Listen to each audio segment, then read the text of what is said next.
Movie की शुरुआत होती है और हमें एक प्लेन में मारिया और हेनरी को दिखाया जाता है जो पति पत्नी है। ये दोनों अपने तीनों बेटे लूकस, थॉमस और सिमोन के साथ थाईलैंड जा रहे होते हैं क्रिसमस की छुट्टियां मनाने। थाईलैंड पहुंचते ही इन्हें वहां एक खूबसूरत कमरा दिया जाता है जहां का नजारा काफी खूबसूरत होता है क्योंकि वो रिजॉर्ट समुद्र के किनारे बना हुआ था। अब अगले दिन ये सभी क्रिसमस सेलिब्रेट करते हैं। हेनरी अपने बच्चों को क्रिसमस गिफ्ट्स देता है जिसे पाकर सभी काफी खुश हो जाते हैं। 2 दिनों तक ये लोग वहाँ काफी एंजॉय करते हैं और तीसरे दिन हेनरी मारिया को बताता है कि मेरी जॉब खतरे में है। कंपनी से मैसेज आया है कि कुछ एम्प्लॉय को कंपनी से बाहर निकाला जा रहा है और उसमें मेरा भी नाम शामिल है। ये सुनकर मारिया कहती है तुम फिक्र मत करो, मैं फिर से काम करूंगी। दरअसल मारिया एक डॉक्टर है मगर बच्चों और घर को संभालने के लिए उसने अपनी जॉब छोड़ दी थी। हेनरी कहता है ठीक है, हम इस बारे में सोचेंगे, फिलहाल मैं बच्चों के साथ खेलने जा रहा हूँ।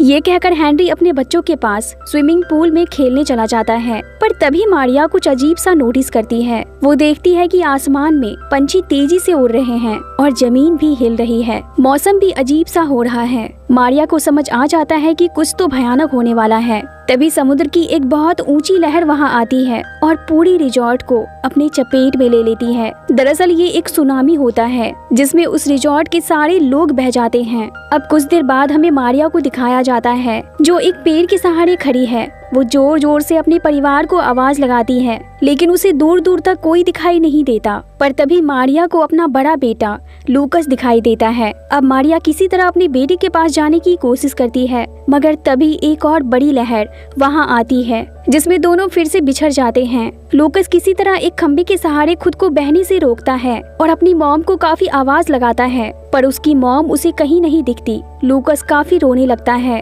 पर तभी उसे उसकी मॉम एक कचरे के ढेर के पास दिखती है। लूकस जल्दी से अपनी मॉम के पास जाता है और उसके गले लग जाता है। मारिया को काफी चोट लगी होती है। वो किसी तरह अपने घाव पर एक कपड़ा बांधती है ताकि खून का बहना कम हो। इन दोनों को सामने एक बड़ा सा पेड़ दिखाई देता है। दोनों उस पेड़ पर चढ़ने के लिए आगे बढ़ते हैं पर तभी इन्हें एक छोटे बच्चे की रोने की आवाज सुनाई देती है। मारिया लूकस से कहती है हमें उसकी मदद करनी चाहिए पर लूकस मना कर देता है। वो कहता है मॉम अगर दोबारा तूफान आ गया तो हम यहीं मर जाएंगे। इस पर मारिया कहती है अगर वो तुम्हारा भाई साइमन या थॉमस में से कोई एक होता तो क्या तुम उसे ऐसे ही छोड़ देते। पर यहाँ दोनों जानते थे कि साइमन और थॉमस और साथ ही हेनरी, इन तीनों में से कोई भी जिंदा नहीं बचा होगा। अब लूकस अपनी मॉम की बात सुनकर उस बच्चे को बचाने के लिए जाता है जो कचरे के ढेर में फंसा हुआ था। लूकस उस बच्चे को पेड़ पर चढ़ाता है। अब चूंकि मारिया के पैर में काफी चोट लगी हुई थी इसलिए वो पेड़ पर नहीं चढ़ पा रही थी। ये देखकर लूकस अपनी पीठ के सहारे अपनी मॉम को किसी तरह बहादुरी से पेड़ पर चढ़ाता है।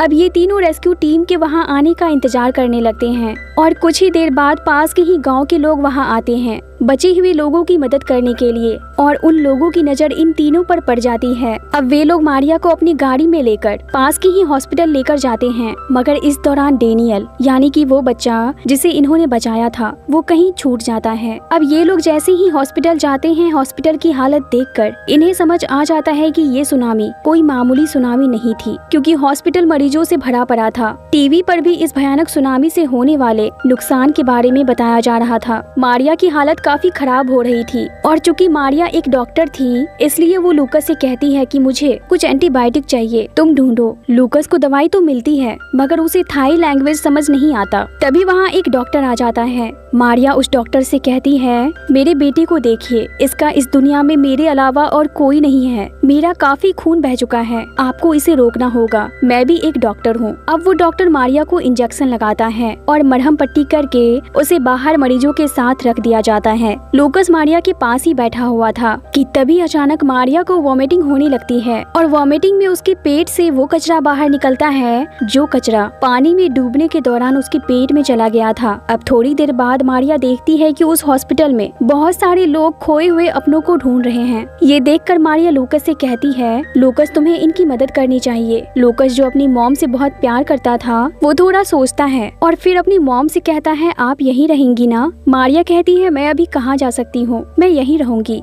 प्रॉमिस। अब लूकस अपनी मॉम की बात मानकर लोगों की मदद करने के लिए आगे बढ़ता है। वो एक पेन और पेपर लेता है और उस हॉस्पिटल में जितने भी पेशेंट होते हैं वो उनके खोए हुए फैमिली मेंबर्स की डिटेल्स लिखकर उन्हें ढूंढने लगता है। ढूंढने के दौरान उसे मॉर्टन नाम का एक लड़का मिलता है। मॉर्टन के डैड ने ही लूकस से सबसे पहले मदद मांगी थी। अब मॉर्टन की मिलते ही लूकस भागकर उसके डैड के पास जाता है और उनसे कहता है कि आपका बेटा मिल गया। मॉर्टन को अपने डैड से मिलते हुए देखकर लूकस को काफी अच्छा लगता है। वो काफी इमोशनल भी हो जाता है क्योंकि उसे उसके डैड की याद आ जाती है। अब ये बात बताने के लिए कि उसने एक बच्चे को उसके डैड से मिलाया है, लूकस अपनी मॉम के पास जाता है। पर वहाँ जाते ही लूकस देखता है कि जिस बेड पर उसकी मॉम थी वो बेड खाली है। ये देखकर लूकस काफी परेशान हो जाता है और जोर जोर से अपनी मॉम को आवाज लगाने लगता है। पर तभी पास में खड़ी नर्स उसके पास आती है और काफी समझाकर उसे शांत करती है। फिर वो नर्स लूकस को लेकर एक कैंप में जाती है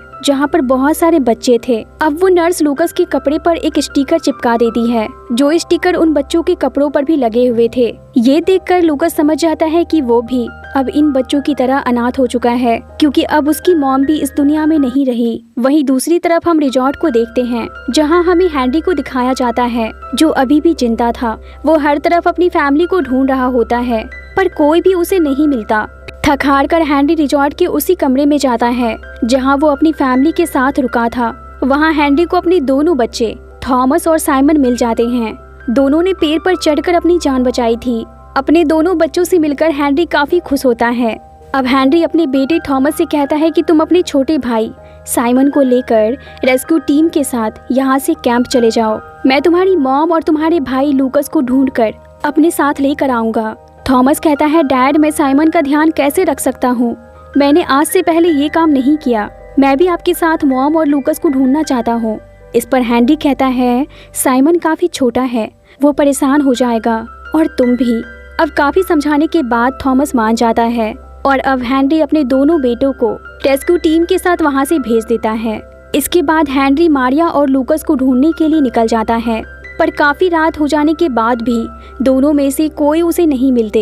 हैंडी थक चुका था, वो काफी जख्मी भी था। इसी दौरान वो एक गाड़ी के सामने आ जाता है। उसकी इतनी खराब हालत देखकर उस गाड़ी में उसे लिफ्ट मिल जाती है।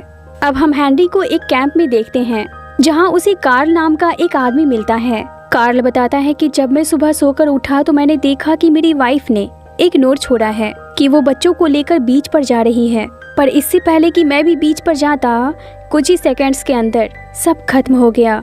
हैंडी कहता है कि मुझे मेरे दोनों बेटे मिल चुके हैं पर मेरी वाइफ और मेरा बड़ा बेटा अभी तक नहीं मिले। हैंडी की बात सुनकर कार्ल कहता है, क्या तुमने घर पर फोन किया? हैंडी कहता है, नहीं, मुझे फोन नहीं मिला।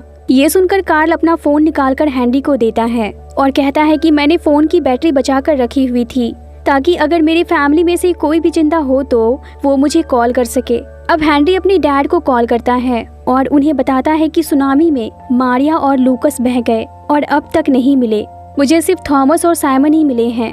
ये कहते कहते हैंडी काफी रोने लगता है और कहता है, पर मैं उन्हें ढूंढ कर ही रहूंगा और उन्हें अपने साथ लेकर आऊंगा।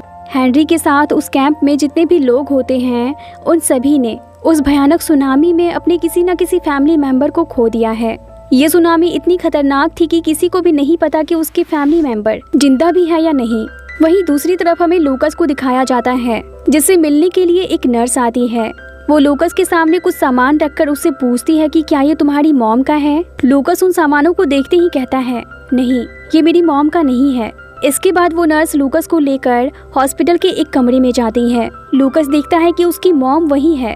वो अपनी मॉम को देखते ही रोने लगता है और कहता है, आपने तो प्रॉमिस किया था कि आप मुझे छोड़कर कहीं नहीं जाएंगी। तभी नर्स कहती है, इनकी सर्जरी थी और इसी दौरान गलती से इनका रिकॉर्ड चेंज हो गया, इसलिए इन्हें ढूंढने में वक्त लग गया। इधर हैंनरी और कार्ल मिलकर अपनी अपनी फैमिली को ढूंढने के लिए निकल पड़ते हैं। ये दोनों हर हॉस्पिटल और हर रेस्क्यू कैंप में जाते हैं और अपनी फैमिली को ढूंढने की कोशिश करते हैं। हैंडी अपने दोनों बेटों थॉमस और साइमन को भी ढूंढ रहा था क्योंकि वो दोनों भी अब हैंडी को नहीं मिल रहे थे। इस वजह से हैंडी और भी ज्यादा परेशान हो गया। अब हैंडी उसी हॉस्पिटल तक पहुंच जाता है जहां पर मारिया और लूकस है। वहीं हमें मारिया को दिखाया जाता है जो लूकस से कहती है, लूकस मुझे बहुत प्यास लग रही है, जाओ पानी लेकर आओ। लूकस जल्दी से बाहर जाता है पानी लेने के लिए। वहीं हमें हैंडी को दिखाया जाता है जो उस हॉस्पिटल के अंदर आ चुका था दोनों बाप बेटे एक दूसरे के आसपास ही थे, मगर कोई भी एक दूसरे को नहीं देख पाता। हेनरी मारिया के रूम के पास भी जाता है, मगर दोनों के बीच पर्दा था, इसलिए हेनरी मारिया को नहीं देख पाता। अब हेनरी को लगता है कि यहाँ उसका परिवार नहीं है, इसलिए वो वहाँ से वापस जाने लगता है। पर तभी अचानक लूकस की नजर हेनरी पर पड़ती है। वो पीछे से अपने डैड को पहचान जाता है। अब लूकस अपने डैड के पीछे भागता है, पर हेनरी उसे कहीं नहीं मिलता क्योंकि वहाँ काफी भीड़ होती है। पर लूकस रुकता नहीं। वो हॉस्पिटल के बाहर आकर अपने डैड को आवाज लगाने लगता है। तभी रेस्क्यू किए गए बच्चों का एक ट्रक वहाँ से गुजरता है, जिसमें थॉमस और साइमन भी थे। कुछ देर के लिए वो ट्रक वहाँ रुकता है। थॉमस और साइमन दोनों उस ट्रक से नीचे उतरते हैं और तभी पीछे से लूकस भी वहाँ आ जाता है, पर ये भाई एक दूसरे को नहीं देख पाते। वहीं हेनरी भी उस गाड़ी में बैठ जाता है जिस गाड़ी में वो कार्ल के साथ यहाँ आया था। इधर लूकस, जिसे विश्वास था कि उसने अपने डैड को ही देखा है और वो इस मौके को अपने हाथ से नहीं जाने देना चाहता था, इसलिए अब वो जोर जोर से अपने डैड को आवाज लगाने लगता है। और तभी लूकस की आवाज थॉमस और साइमन सुन लेते हैं। अब लूकस को देखते ही वो दोनों भागकर अपने भाई के पास आकर उसके गले लग जाते हैं। तभी ये तीनों देखते हैं कि इनके डैड भी वहाँ आ चुके हैं। दरअसल हेनरी ने भी लूकस की आवाज सुन ली थी। अब तीनों बच्चे अपने डैड को वहाँ देखकर उनसे लिपट जाते हैं और रोने लगते हैं। वही कार्ल, जो हेनरी को देख रहा था, वो अपने ट्रक ड्राइवर से कहता है हमें यहाँ से चलना चाहिए क्योंकि हेनरी को उसका परिवार मिल चुका है। अब लूकस सभी को मारिया के पास ले जाता है। मारिया की हालत काफी खराब हो चुकी थी। वो हेनरी और अपने दोनों बच्चों को सही सलामत देखकर काफी खुश होती है और हेनरी से कहती है तुम आ गए हो तो क्या मैं सो सकती हूँ। ये सुनते ही हेनरी परेशान हो जाता है। मारिया कहती है मैं मर रही हूँ। हेनरी कहता है तुम्हें कुछ नहीं होगा, अब मैं आ गया हूँ, अब हम हमेशा साथ रहेंगे। मारिया की सर्जरी होनी थी, इसलिए उसे ऑपरेशन थिएटर में ले जाया जाता है। वहाँ एक और लेडी होती है। वो मारिया को देखकर कहती है मेरी भी फैमिली है, मैं उनसे मिलना चाहती हूँ, इसलिए मैंने अपनी ताकत बचा कर रखी है। ये सुनकर मारिया के अंदर भी हिम्मत आ जाती है। अब मारिया की सर्जरी शुरू की जाती है। अपनी सर्जरी के दौरान मारिया को सुनामी के वही भयानक मंजर याद आते हैं जिसमें वो अपने परिवार से बिछड़ गई थी। उधर पूरी रात हेनरी और तीनों बच्चे मारिया के ठीक होने की प्रार्थना कर रहे थे। अब सुबह होते ही हेनरी लूकस के पास जाता है। लूकस काफी डरा हुआ था कि कहीं वो अपनी मॉम को खो ना दे, पर हेनरी उससे कहता है मॉम ठीक है, अब हम घर वापस जा रहे हैं। ये सुनते ही लूकस के सांस में सांस आती है। अब ये सभी प्लेन में बैठते हैं। लूकस अपनी मॉम के पास आता है और उनसे कहता है मॉम आपको पता है जिस बच्चे को हमने सबसे पहले बचाया था उसे भी उसके डैड मिल गए, मैंने अपनी आंखों से देखा था। ये सुनकर मारिया लूकस को अपने गले से लगा लेती है और कहती है तुम बहुत बहादुर हो, मुझे तुम पर गर्व है। अब प्लेन की उड़ान भरते ही मारिया खिड़की के बाहर देखती है और उसे चारों तरफ सिर्फ तबाही ही तबाही नजर आती है। यहाँ मारिया समझ जाती है कि वो खुशकिस्मत है कि उसकी फैमिली इस भयानक तबाही से बचकर वापस आ गई, वरना यहाँ मरने वालों की संख्या लाखों में है। इसी के साथ इस मूवी का द एंड होता है।